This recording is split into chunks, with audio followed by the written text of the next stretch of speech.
So we were essentially looking at modulating anxiety regulation. The general paradigm right now is to look at the amygdala and its connections with the prefrontal cortex. So we were interested in a region called the bed nucleus of the Stria Terminalis. It's right here. It sits a little bit below the amygdala.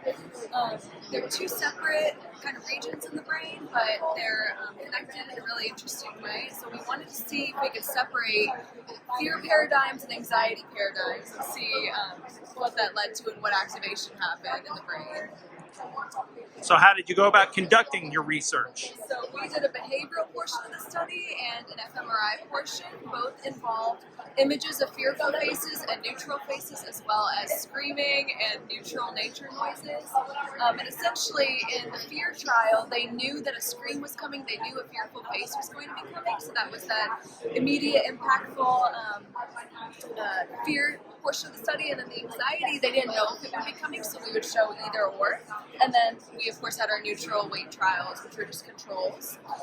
And then we did that in a behavioral portion, so we had them just sit and kind of listen and look at it, and then we also scanned them while doing the same thing. In the first portion, we asked them to feel these emotions, and then the second portion, we asked them to suppress it, and then we saw what regions were regulated and downregulated. And what were your main findings? So our findings were that behaviorally, what we expected, and when we asked them to suppress fear and anxiety significantly decreased. That was kind of expected.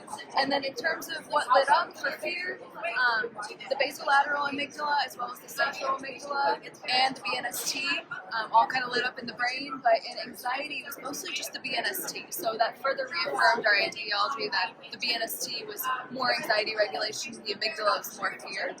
Our biggest finding was the connectivity study though, in that we saw that when you're suppressing your anxiety, the BNST incorporates more higher order cognitive processes, whereas for fear it's more sensory motor, and that higher order cognitive processes involves interoception, rumination, and so we kind of proved and we found evidence that volitionally the BNST can be downregulated and regulate anxiety, as well as attentional systems get modulated. And so how would you describe how your findings could be helpful or beneficial to people or be used in the future? Sure. So 20% of Americans suffer from anxiety. I'm sure all of us have had anxious feelings before.